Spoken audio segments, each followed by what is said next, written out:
Bugungi videomizda biza mana hozir sizlar ko'rib turgan bo'lishingiz mumkin.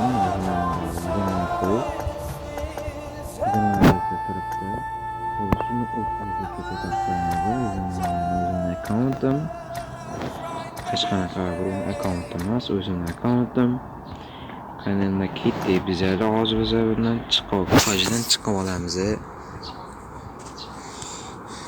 Bizlar hozir mana bu ilovani yuklab olishimiz kerak. KFH Tool degan ilovani yuklab olishimiz kerak va bunga kiramiz.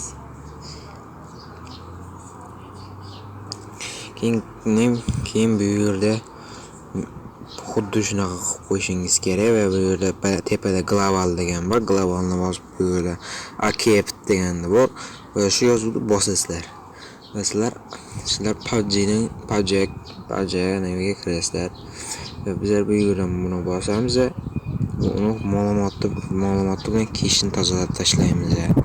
Va sizlar qaytib buni bosib, buni yana bosib, run game'ni bosamiz va bizlar qaytadan PUBG ga kiramiz.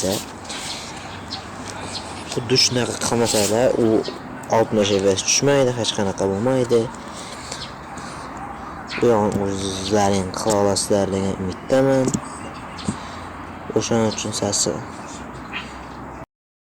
yana akkauntimizga ham kirib oldik. Endi hozir biz masturga kirsak, grafikani bosamiz va muvozanatlashganda bossak mana 60 FPS da turibdi.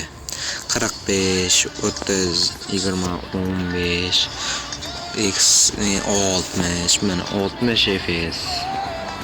Bunga chiqmaydi mana 60 FPS deganda bunga chiqmaydi. Shuning uchun bu yo'lda bor. 60 FPS bo'ldi. Sizlarga video yoqqan bo'lsa, videoga like bosib, kanalga obuna bo'lib qo'yinglar. Xayr.